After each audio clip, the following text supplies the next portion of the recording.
This Thrive Loud episode is brought to you by Allscope, a holistic media communications company with a long history of delivering great work and driving exceptional results. From concept and idea to time and place, Allscope's thinking has no limits and no boundaries. Their experienced team builds fully integrated solutions that perform. Go to allscope.com to connect with them so they can listen and best inform and advise you on how to build your business and your brand. Allscope. Listen, think, create, do. Today on Thrive Loud with Lou Diamond. You know what I like? What do you like? Bald man. You do? You My like a dad bald man? was bald, and I think it's fantastic. I think it's a brave wonderful. choice. You know, it really, actually, Yeah, Lisa, God. it isn't a choice. Oh, well, no, I think you. It might be a choice for you. It just kind of goes. No, There's you could have nothing- gotten plugs or a toupee. Well, that is a different choice. You're and right. that's why, as an insult comic, I never made fun of guys who look like I had toupees, because to me that's a sadness.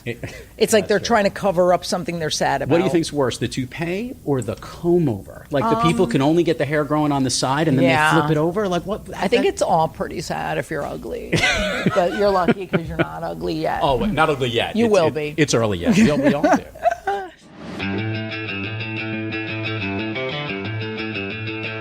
Now I'm getting really excited. Okay, this is the part where we're going to get loud. Holy crap, here we go. I like telling stories. I learn best through experiences. Everything I do is because of everything I did. Talk about having maximum impact while having a ton of fun. When you can net through that, what you do leave behind for your listener will have more impact. Wow, bring it on.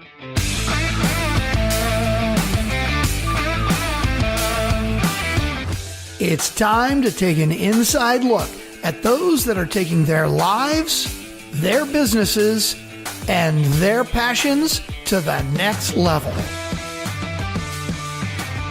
Get ready to thrive loud with Lou Diamond. Welcome, everyone, to another episode of Thrive Loud with Lou Diamond, connecting you to the most inspiring and amazing people that are thriving each and every day. I'm your host, Lou Diamond, and today on Thrive Loud, I bring you one of the most high-profile insult comics anywhere. Though actually, she has built up a career on the stand-up comic circuit. She is one heck of a storyteller. Nothing is off limits as it relates to whom she'll take potshots at, and that includes yours truly and maybe even herself just a little bit. Her amazing wit and boisterous delivery has earned her the nickname comedy's Lovable Queen of Mean. Although I've hung out with her for the last 20 minutes, and that is so not true. So look, it hasn't been by my choice. I have to be honest with you. I feel it's been painful for me, but at least you've had a good time. That's fair enough. At least it's like I said, she'd take a shot at me as soon as we start.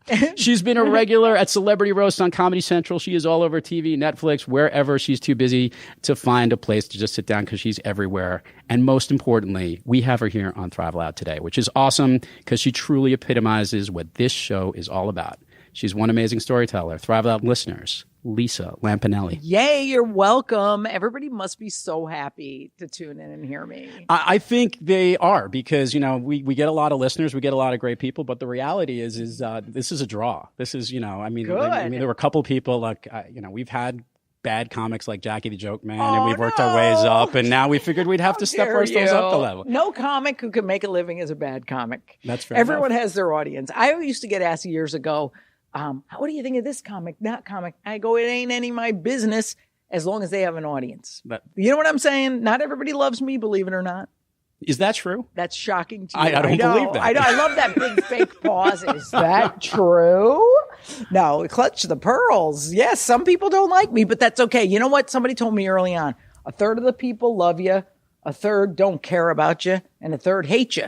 So you concentrate on the third that love you and you go for it. I think that should be good in business. I only wish that it brought the same results that way. Well, listen, what results are you going for? Sometimes it's not all about dollars. Sometimes it's about self-love, and it's about getting an emotional response to what you're passionate about. Like, I think now in my life, it's not so much at 56 years old about, how many tickets? How rich can I become? It's about, you know what? If I touch 100 people, wow, that's great. If it's 1,000, great. If it's 1,000,000, it's great. If it's 10, it's great. Or the lady walking down the street that I lie and told her I like her outfit. She had a happier day.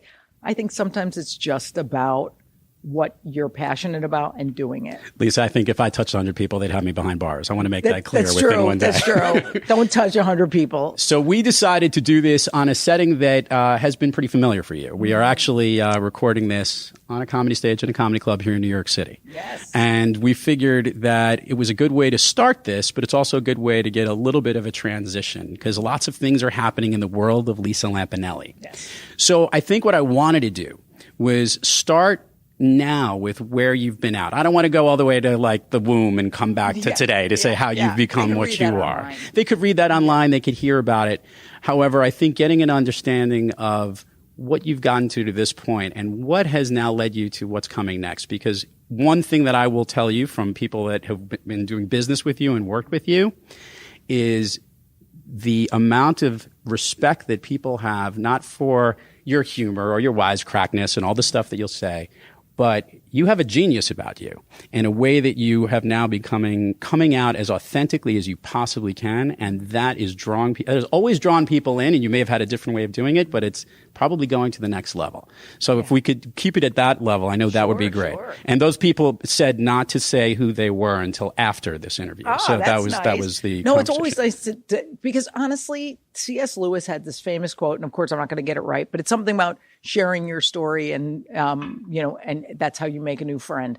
So the fact is, if you don't say who you are, have no shame about it, and really kind of be authentic and go, yeah, guess what? Me too. You're going to have other people saying me too, and not in that, hashtag me too way. The way of saying, oh my God, you've struggled with your weight and self-esteem and body image your whole life. So have I. So now I feel like I can actually speak my truth too.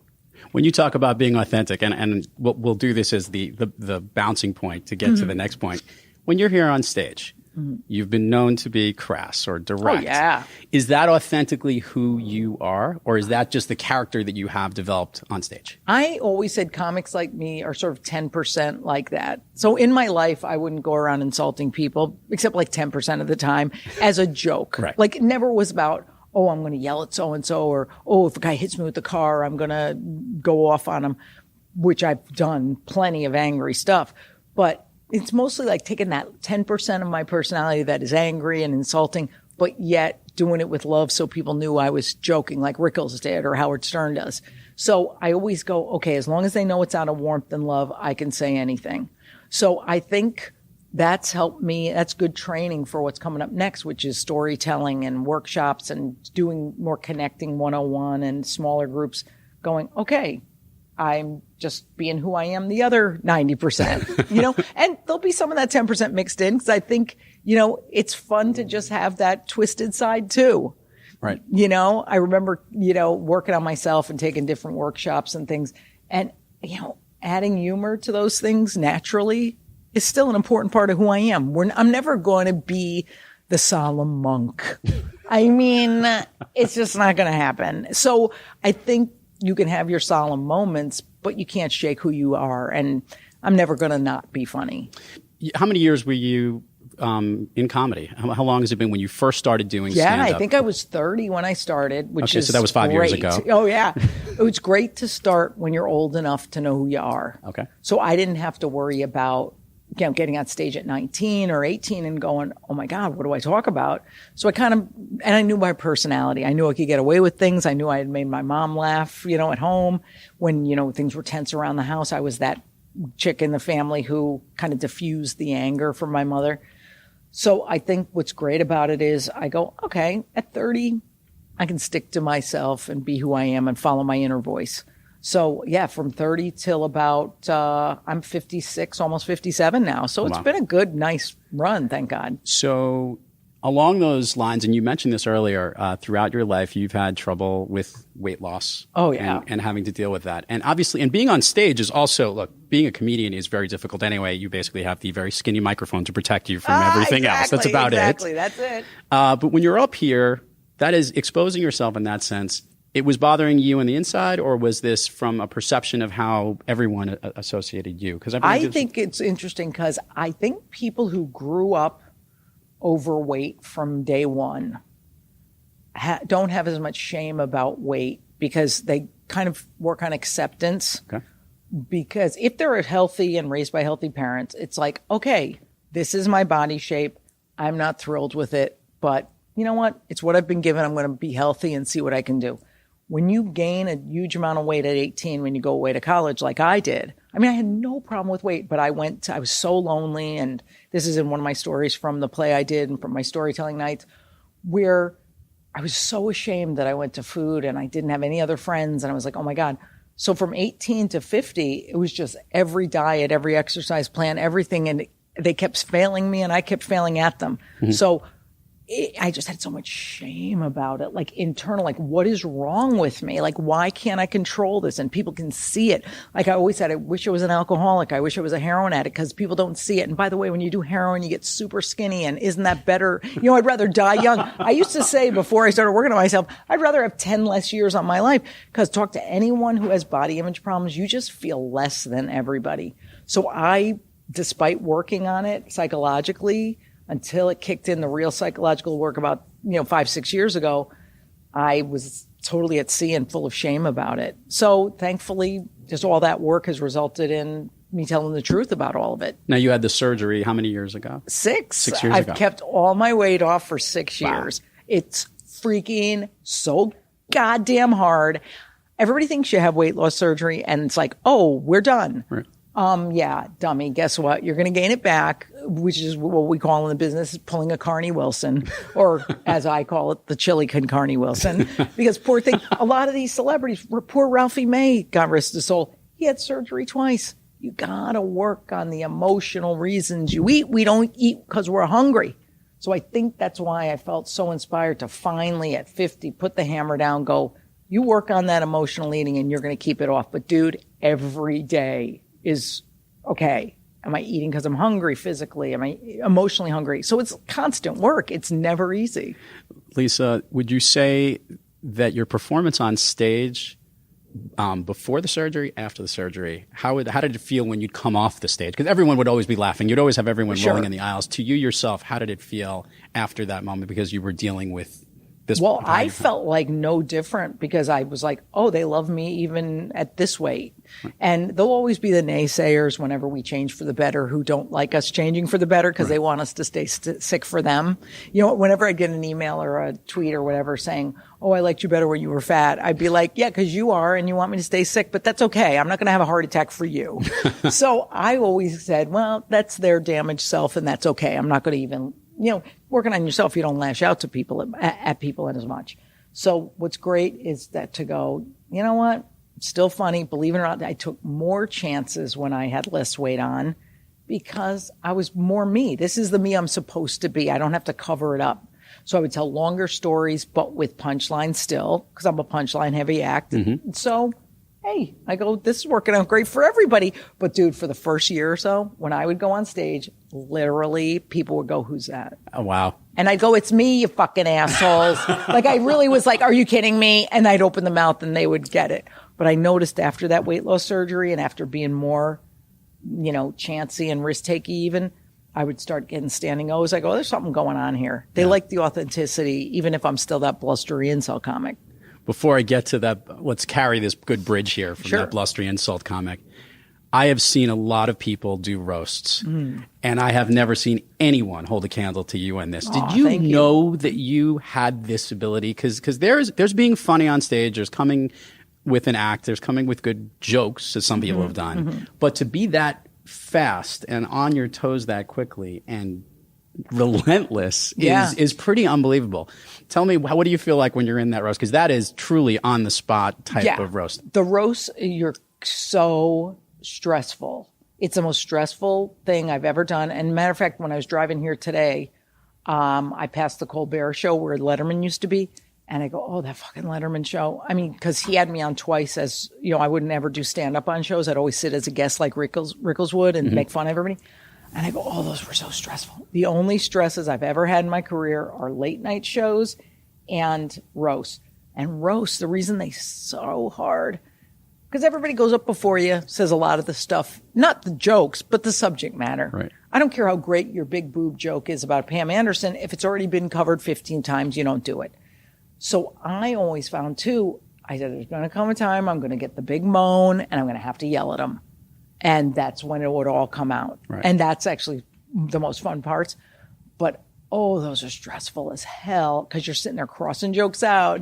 But I always knew I was good at it because I'm an insult comic. But that adds more pressure because you go, if I suck at roast, then what kind of an insult comic am I? Like, if Andy Dick sucks at a roast, it doesn't matter because he's an actor or whatever he is. We're not exactly sure. Or whoever, No one is actually sure. Yeah. And you go, well, you know what? I got to be good at this. So there was that little bit of pressure, Gotcha. But I got to say, thank God I did those roasts because they made me get on TV. It was the first time when, all the Friars Club and Comedy Central let me do them. I was like, oh my God, I'm so lucky. Yeah, and there are still rave reviews. In fact, if you searched you on social media, it's the roast that seemed to be the highest viewed of any of the tallies of any of the things you do, and multiple times. Like you could see, it's like multiplicative numbers for what people also, watch. what's ironic is the Gene Simmons roast wasn't even Comedy Central; it was A&E. Right. For some reason, they got that like millions of hits. I think because it's a rock guy. Yeah. I mean, supposedly, I don't know what he really does either. But even like the Trump roast went mental during the election. Right. So that's great. So I go, they were the most miserable days where you looked the most happy. But the greatest part was watching that teleprompter when somebody else was roasting you and reading the joke about you before they said it and go, now's my time to laugh and look like a good sport. Right. Even if it's not funny. Right. Nothing ever hurt my feelings except if they didn't try hard and do a good joke. But boy, oh boy, I go, oh, here we go. More stage time for Lisa. I knew how to work it. You have to know how to work it. No, but you do a great job. And it's actually, it's almost the improv equivalent to stand-up comedy is the best way I could put it. Yeah. Even though you're planning with it, you have to be so fast. But you have to, you have your basic, what you're going to do, but then you might have to go off. So as you've lived a life as a stand-up comic, this is not an easy life. Mm-hmm. I would imagine you've done a lot of travel. Oh, yes. And probably, you miss it terribly, I imagine. Well, the thing is, with travel, what's interesting was when you're doing it at the level I did it, the travel will be worth it if it's for a project I'm really into. That's what's weird. It's like the guy you'll fly to see if he's worth it. But if it's a guy who's not worth it, you're not even going to drive to the Starbucks to meet him down the street. Right. So if it's something you want to do, like things that I'm passionate about now, these different projects, I go, I have to go to Waukegan for 100 people at a storytelling event. Oh yeah, where? For shitty money? Awesome. But isn't it weird? For when you're doing something that you don't really have the passion for anymore, they can't pay you enough. Right. It is very bizarre. And I think it's just taking the ego and the money part out and going, I guarantee you this is going to pay off inside and maybe outside if it's the right thing. Want to get a little bit, want the audience to know a little bit more about you. This is a question I ask every Thrive Loud guest. Mm-hmm. And that is, when you have trouble thriving, who or what do you turn to personally to get back on the thriving track? That bad day, that everything's I'm down. You've had some of those in your life. We know this. Sure. Tell me the practice that you go through or the person you go through to try to get yourself up. I'm super lucky because I have two friends who one's been my best friend for 30 years, which is so wild because I'm not really friends long-term with people because I just seem to change so quickly that I'm kind of like, oh yeah, that one, she's stuck, so fuck her. I have two, and when I met maybe 3 years ago, who I'll legitimately just go SOS, and they do the same with me. And they're just really big into spirituality, but not in the woo-woo way, the way of like, okay, what's the worst that can happen? What can you do about it today? What's one small step? So we almost are like each other's informal life coaches. Right. I cannot be around my nieces and nephews enough. Okay. Like, it is ridiculous. I thought you were about to say you cannot be around them. I have the most effing insanely great. I don't know how it happened. My brother's amazing, and so is my sister. I think, boy, the way they raise those kids, I don't even understand how you raise kids like this. One of them's in the Peace Corps. One of them's teaching at a school for underprivileged kids in Alaska. One's going to school for occupational therapy and has been volunteering with the Special Olympics since she's 5. So I go, how are these kids like? They're saints. They're like really good. And I go, oh, okay, so what's the worst that can happen? I'll give them a call and maybe go up there. So I think you got to have all that going on in your life. And of course I have a shrink. And of course I go to Kripalu or wherever for a workshop to, if it's this particular issue. Like, for instance, grief or forgiveness or acceptance. I had to do a whole acceptance workshop once because I have to accept that I am not happy with where comedy is going for me right now. I'm not as passionate, therefore I'm not selling the tickets I used to. And I go, wow, once you really have these resources, and I also have a meditation room in my house, which guess what? I don't even meditate. I've never gone into the fucking room. So this is what I do. I sit there and I've looked outside and fallen asleep and watched TV.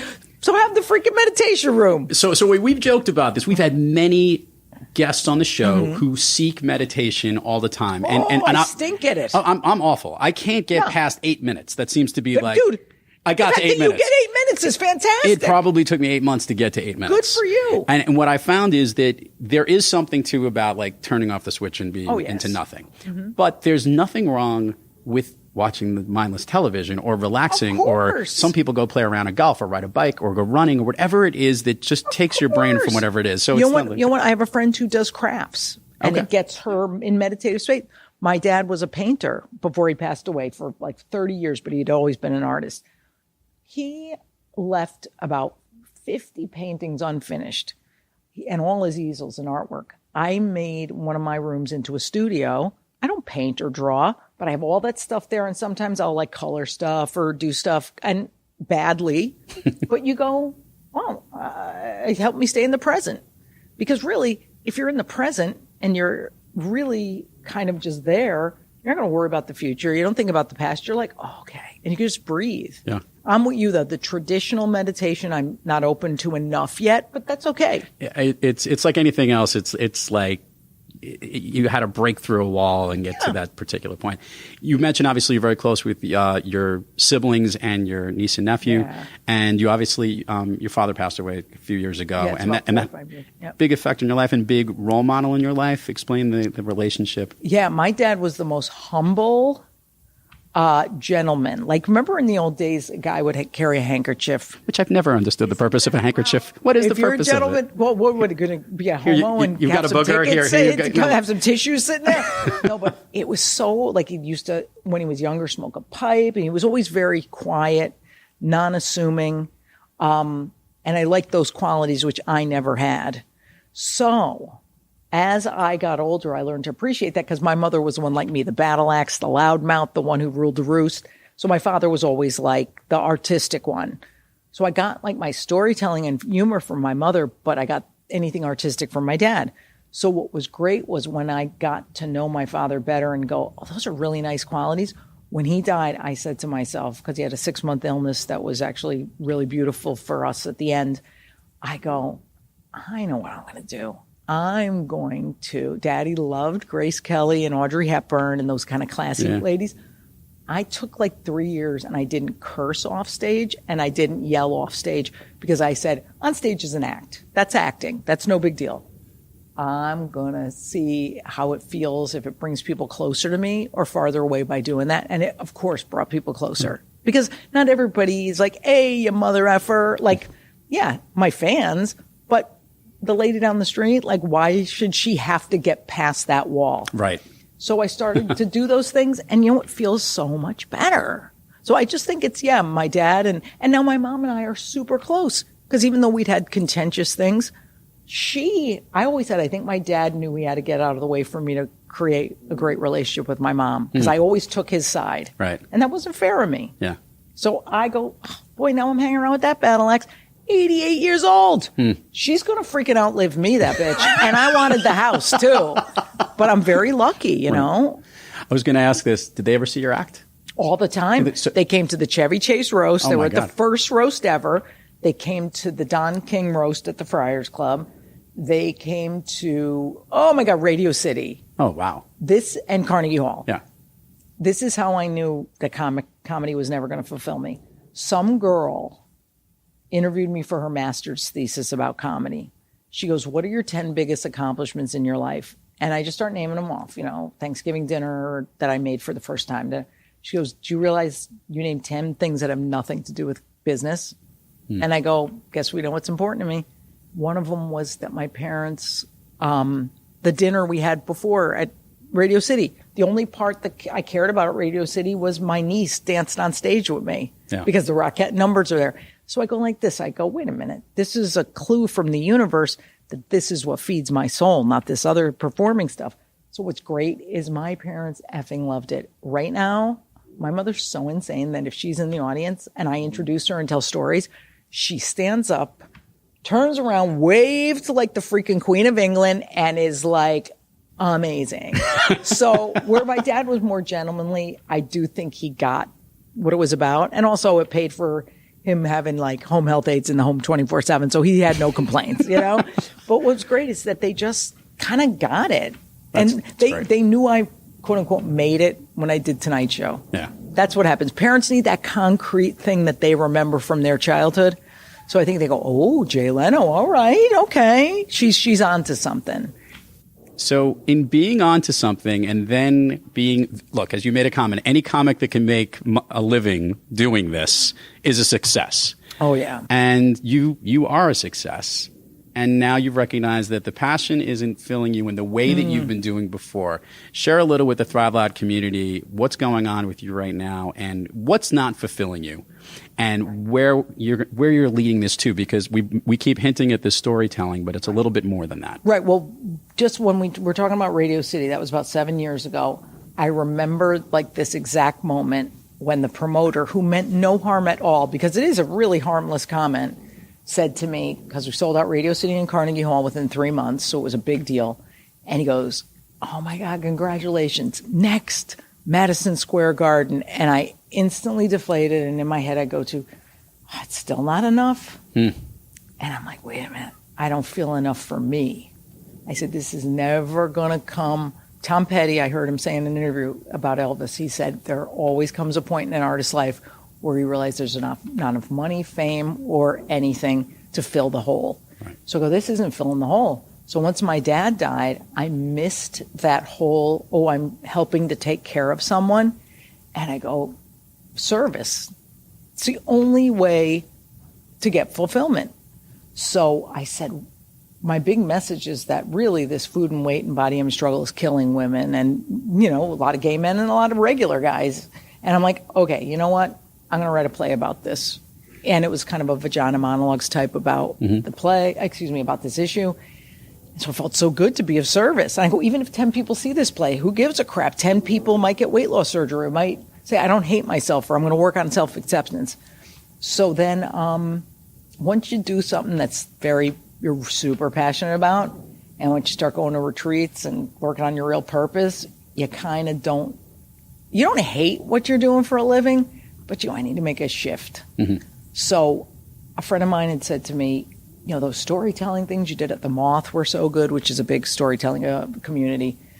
And I go, oh man, a storytelling night with all these people talking about their weight and food struggles in a funny way, and definitely having emotional moments, but not being overly earnest. Right. Do you know what I mean? Like the Moth, I love it. I have more respect for them from anybody, but it's a bit earnest. I want some humor about these issues because I'm humorous, but also they could learn something. I said, let me put together this storytelling thing and do it. And I don't care if it's to 100 people.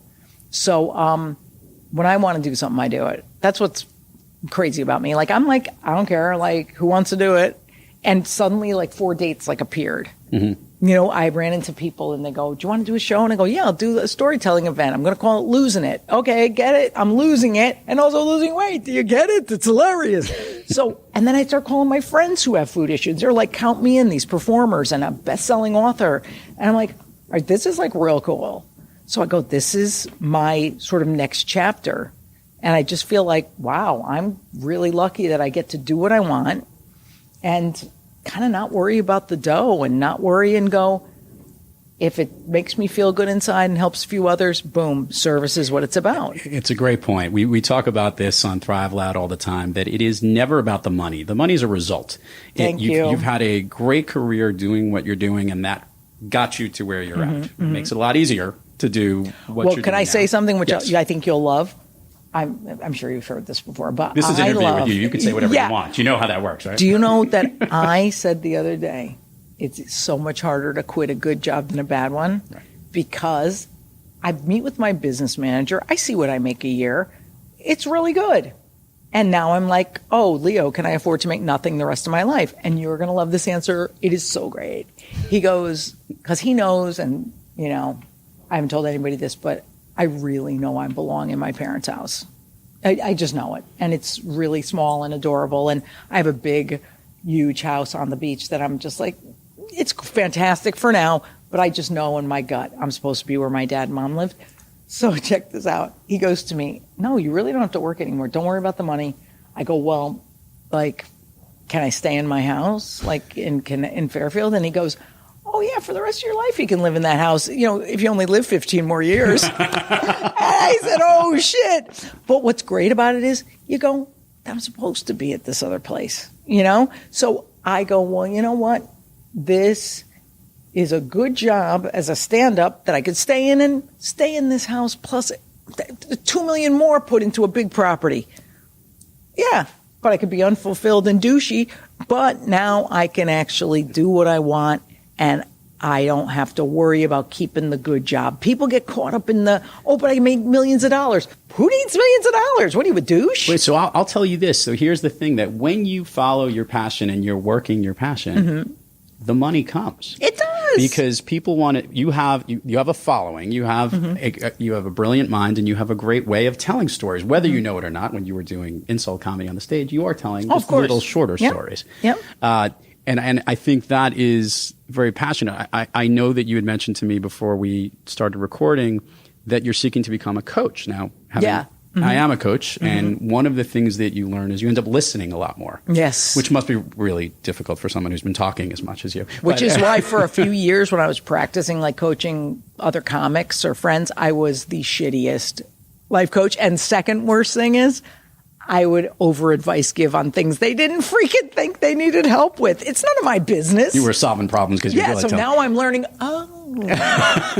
maybe you should shut the F up, Lisa. What you'll find the best part is that as you tell stories and as you're doing your workshops, that's actually where a lot of the best people who are natural speakers, we have another one here in the room here today, speakers also become great listeners, because that's how you're able to get your message out, which is what you do when you interact with your audience and you're, hearing abuse or comments of, what are you doing here, and interact with the audience. To be able to do that is taking listening and the most powerful way of doing it. Well, I mean, the whole point of story to me, because I'm also creating workshops on, for groups of women about food and body image. And I feel it's a way, storytelling is my way of adding safety to the group. So I'm not going to be the workshop leader who goes down the lists of agreements. I'm going to be the one who tells a story from vulnerability, and they know they're safe to tell theirs. So that is a way of creating, hey, I'm going to just be me and you can just be you. So I'm so lucky I have nothing to hide. Like, there's nothing I haven't talked about. I told my publicist years ago, you have the easiest job because you will never find out anything from somebody else that you don't know about me. Do you have any, since early on as a comic, you needed to establish a reputation and a brand of being funny and getting the audience feedback and that result. And obviously the crass way of delivery that you would have got certain reactions. In this new storytelling way, are you afraid that you might not hit that same type of reaction, even though you know that isn't the goal of this because it's what calls you inside? There's still a reaction in performance that you've been used to. Well, guess what? I love that you asked that. That's a very smart question, because I had to learn that with the play. Because the play had punchlines and funniness. No, sometimes not at all in it. There was like a couple of monologues that were really hardcore. I had to be careful not to throw in sort of punchlines just because of insecurity. I had to be careful to not go for the funny. And I had a lot of playwrights, this is genius advice. They go, you have no choice but to be funny. Do not worry. Write it serious. And then the real funniness inside will come out and it won't look like an add-on, which is so smart. But like, for instance, there's a story I tell now that I'm developing in this workshop for women about their body image, where I'm on Celebrity Apprentice and Donald Trump treats me a certain way. And it's a hilarious story in stand-up. When I tell in the workshop, it's hilarious until the end when the bottom falls out and it's like literally almost makes me cry. And they're like, oh my God, she went vulnerable. So isn't it funny how we could take the story and use it for our purpose? Right. You know, if I had to do stand-up, say a benefit for, again, North Shore Animal League or whatever, and they go, we really just need 15 minutes of stand-up about dogs or about whatever. I can make any story funny. Don't worry about it. But if I really want to connect vulnerably with people, I have to worry about the punchline second. You still have them, but you don't worry about them. Right. I like that. Yeah. As it relates to what you want out of this storytelling initiative, because that's really kind of what it is that you're going into, do you have a goal that you're setting for it, or is it just to continue to do as many of them as you can? Or I think what it is seeing how it evolves and where it's supposed to be. So in my gut right now, to just go, you know what, Lisa, this is your passion. So I think the goal is just to, and this is a great lesson I learned from my very big non-best-selling book, my autobiography, Chocolate Please, when I was at first shattered by bad sales. I had this realization, the people who need to see it, see it. So whoever needs to see this show will see it. Right. And if they don't need to, that's okay. And you just got to go, when your ego isn't involved, you're kind of cool. Yeah.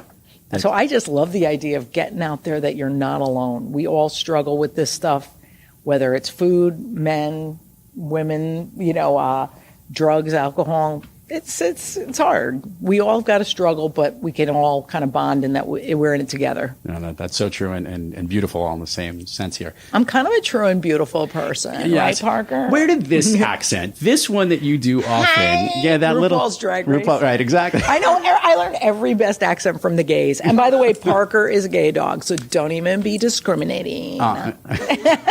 I can't be discriminating mostly because he's so will cute. say he's very cute. So cute. That's the thing I talk about even in comedy. This dog is my whole problem because once a dog opens you up, then you open up to other dogs, then you open up to people. So I had to go and adopt this dopey thing, and now I'm a big softie. Wow. See, if it wasn't for you, Mommy would be an insult comic, still making millions. But you wouldn't be happy. Right, exactly. But isn't it interesting how animals can open you up? We've had this conversation with many people. They're the best, and how they know when something is wrong, or how they know that it's a baby is always the most amazing. There's like a really little baby, and the dog's around it, and the baby's like whacking the dog. It's a great point. The dog knows. The dog doesn't react to it. Just says, "No, okay, I'm okay." My assistant had a baby 2 years ago. Oh my God, they are best friends. And I'm like, you can just have my dog if you want him because he loves his brother. It's so sweet. That's awesome. Let's do the plugs for the things that are coming up for you. You have an interesting calendar coming up, and I know that we have a charity event that's going on that we want to talk about. And yes. It always comes better when it comes from you. Sure. So give all that, and we'll leave all the show notes and all the details of the dates and the links for everything. So everyone will know everything. Of course. Yes. So starting in November, I'm lucky enough to have booked 4 storytelling shows. Again, they're called Lisa Lampanelli's Losing It. It's Lisa Lampanelli and friends, including my gay, fantastic opening act, Frank DeCaro, who is known from Serious OutQ and also from The Daily Show with Jon Stewart. He was on that for 6 years. And those events, there'll be one in Connecticut, in Fairfield, Connecticut, 2 shows, one night. There'll be one at the New York Comedy Festival in New York City, which is thrilling, at the Gramercy Theater, and then one at a theater in Baltimore. So people should go to, I still own insultcomic.com. That's my website, but hopefully I'll change it to realbitchandlifecoach.com or something. I did buy spiritualgangsta.com. Spiritual gangster. Because spiritual gangster was already taken. And I'm kind of gangsta. Yeah, I could say that. LisaLampanelli.com if you can spell it. And if you can't, do I really want you at my shows? No. Probably not. Also, if you would like to hear more about my workshops, which are going to be starting in September, we're going to be doing workshops, me and a partner, not my, love partner. I don't have one of those yet. Well, that's a whole nother workshop on food and body image. It's about loving yourself and feeding your soul. Also go to insultcomic.com, and I'll have to buy some stupid workshop name. You can help me with that. I think I will. Because really, Lou, I've helped you a lot today. I feel have. like I've changed your life and your whole podcast situation.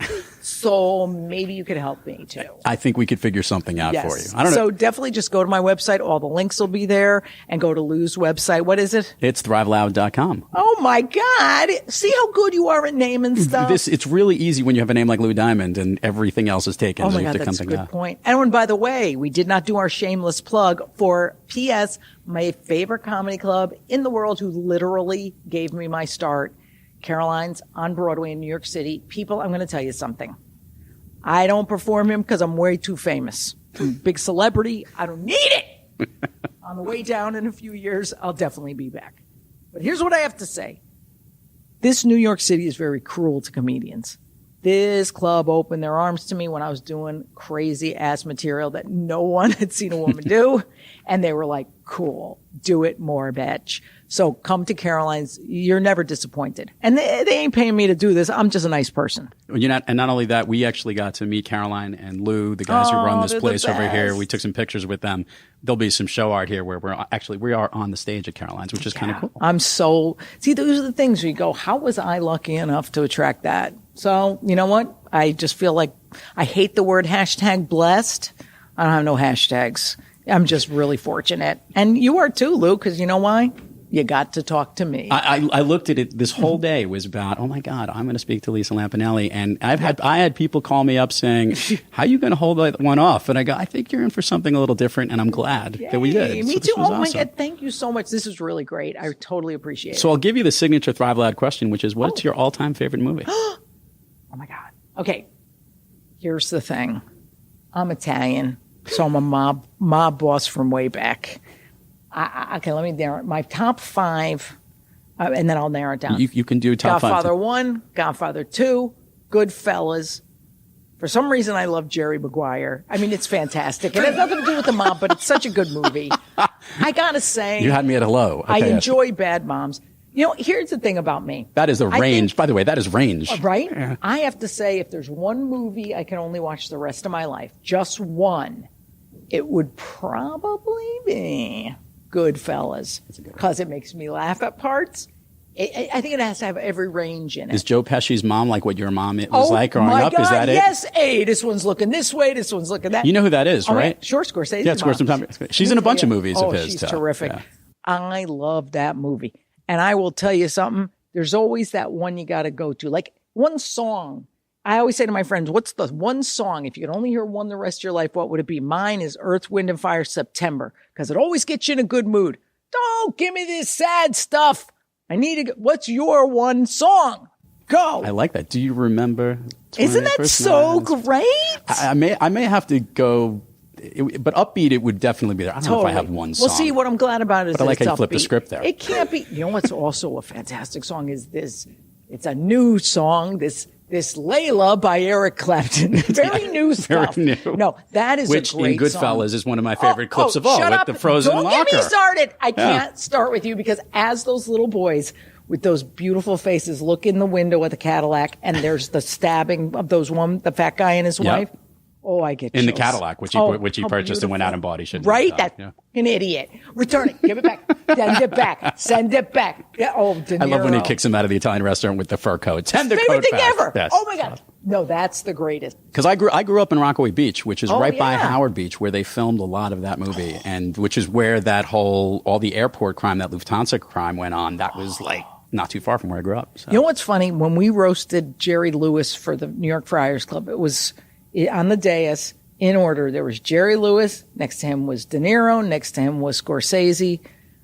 I'm telling you, to do a roast in front of those three and have them laughing, I never felt better at a roast in my life. Because when legends laugh at you, that's really nice. So with that, this was the one you walked right into this. Yes. I was going to ask you, give me your favorite comedians of all time. Oh. Well, I don't really watch comedy because it seems like homework. But you also know them. But I do know that Don Rickles was and always will be king only because what I liked about him that I always try to do is there has to be warmth.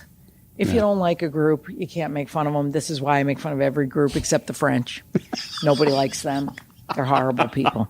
No, but seriously, you got to make, if you're a true insult comic, it has to be everybody. Mm-hmm. You can't be even slightly racist. So this Don Rickles, always my hero, Howard Stern, my other hero. I mean, somebody who grows. Are you guys on good terms now? What a gentleman. I'll email once in a while with a little bit of news and he'll email back. And I go, isn't that great when you get Howard Stern to answer you? When my dad died, he sent me the nicest note. He said, last time I was on the show, he sent me a thank you note on a freaking card that he painted. What's he thanking me for? I should be thanking him, which I do every night. I'm so lucky because I go, how did this guy take a liking to me? So you go, how did a hero? I already told him on the show, we could never be friends because I'd be just like being all like adoring and fanning out over you.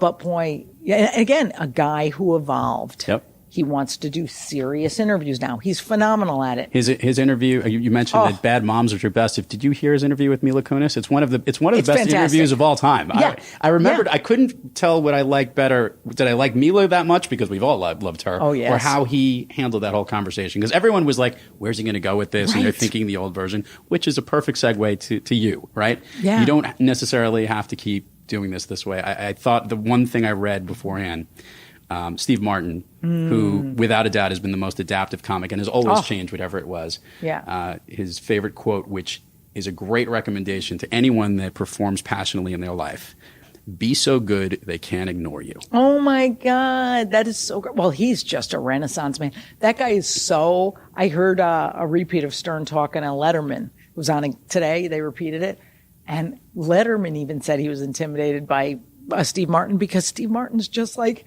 kind of above everybody. You're just like, how could I ever measure up to this guy? He called him esteemed. And boy, that's that kind of guy where you go, okay, that guy has something to say. That stand-up book of his is on my bedside. And even if I never do stand-up again, which I highly doubt because I'll probably need money to stay in my effing house, I will always read that book with that in mind. I'll make this promise to you. If you ever do come back to stand-up, or even to the stories, I'm going to both of them anyway. I'm going to go to the event in Fairfield in November. Excellent. But when you come back on the stage, I'm sitting right there. I'm just pointing right there. So do you know people here. love? That's what cracked me up about Rickles and me. That's why I bought the shirt. Yes, I get emails all the time. Hey, I'll be there with 8 of my friends. Can you make fun of us? And I think it's weird at first, and then I go, wait a minute. I would say the same to Rickles. To be made fun of is an honor. Yeah, it's like that. And did I love that. Yep. Rickles, I was just craning for him to make fun of me. And then at the Friars, he finally did. So God bless. Lisa Lampanelli, truly an honor. And this has been great to have you on Thrive Loud. Yay. Thank you. And to all our Thrive Loud listeners out there, keep thriving onward and upward. And remember, be brief, be bright, be gone. You've been listening to Thrive Loud with your host, Lou Diamond. Make sure to subscribe on iTunes, Overcast, or wherever you get your podcasts. And follow us on Twitter, Facebook, and Instagram at Thrive Loud. Or find us on the web at thriveloud.com.